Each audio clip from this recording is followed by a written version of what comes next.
नमस्कार दोस्तों, मैं आपका दोस्त रजनीकांत ओझा। वैसे तो हिंदू धर्म में अनेकों दिव्य एवं सुंदर महिलाओं का जिक्र आता है, लेकिन कुछ महिलाएं ऐसी थीं जो अत्यंत रूपमती, गुणवती, पतिव्रता एवं उनके पास ऐसा दैवीय वरदान था कि वे हमेशा पवित्र रहती थीं, जिन्हें पंचकन्याएं कहा जाता है।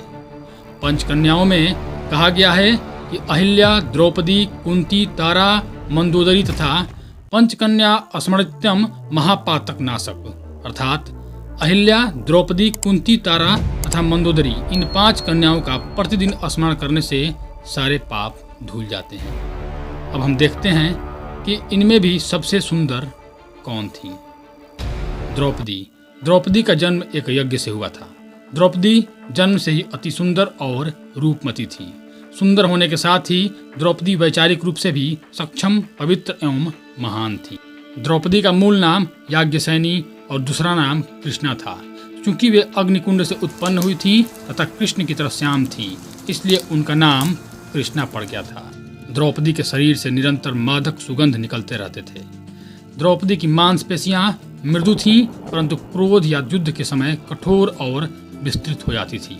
उनका लावण्यमय शरीर युद्ध के समय अत्यंत कठोर दिखाई देने लगता था। उनका विवाह 5 पांडवों से हुआ था। कहते हैं कि द्रौपदी में ही वह कला थी कि वह पुनः कौमार्य प्राप्त कर लेती थी। जब वह एक पति से दूसरे पति के साथ जाती थी तो वह ऐसा करती थी। इसीलिए द्रौपदी को पंचकन्या में स्थान मिला है। अहिल्या, कथाओं के अनुसार यह गौतम ऋषि की पत्नी और ब्रह्मा जी की मानस पुत्री थी। ब्रह्मा जी ने अहिल्या को ब्रह्मांड का सबसे सुंदर स्त्री बनाया। सभी देवता उनकी अभूतपूर्व सुंदरता को देख उनसे विवाह करना चाहते थे। ब्रह्मा जी ने एक शर्त रखी, जो सबसे पहले त्रिलोक का भ्रमण कर आएगा वहीं अहिल्या का वरण करेगा। इंद्र अपनी सभी चमत्कारी शक्ति द्वारा सबसे पहले त्रिलोक का भ्रमण कर आए। नारद जी ने ब्रह्मा जी को बताया कि अपने दैनिक पूजा क्रम में ऋषि गौतम ने गाय माता का परिक्रमा किया, जो उसी समय बछड़े को जन्म दी थी।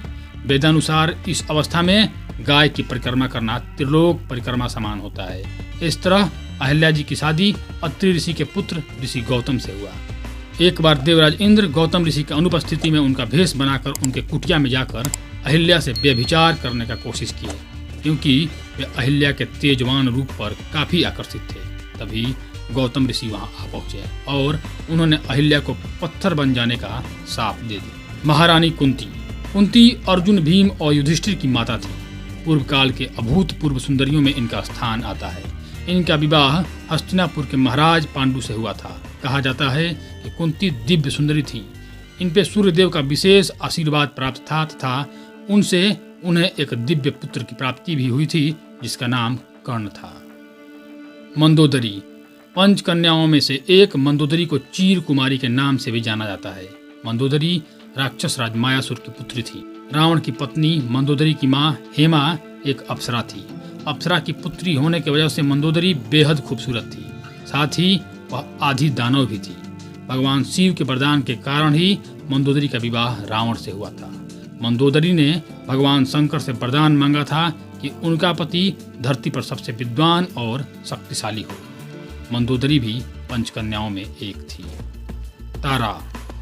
तारा समुद्र मंथन से निकली हुई एक अप्सरा थी। बाली और सुसेन दोनों मंथन में देवतागण की मदद कर रहे थे। जब उन्होंने तारा को देखा तो दोनों में उसे पत्नी बनाने की होड़ लगी। बाली तारा के दाहिनी तरफ खड़ा था, सुसेन उसके बाईं तरफ। तब विष्णु भगवान ने फैसला सुनाया कि विवाह के समय कन्या के दाहिनी तरफ उसका होने वाला पति तथा बाईं तरफ कन्यादान करने वाला पिता होता है। अतः बाली तारा का पति तथा सुसेन उसका पिता घोषित किया गया। इन सभी में अहिल्या को सबसे सुंदर एवं रूपवान बताया गया है। लेकिन आप कमेंट सेक्शन में आके ये बताइए कि आपको इन 5 कन्याओं में सबसे खूबसूरत कौन सी लगी। धन्यवाद।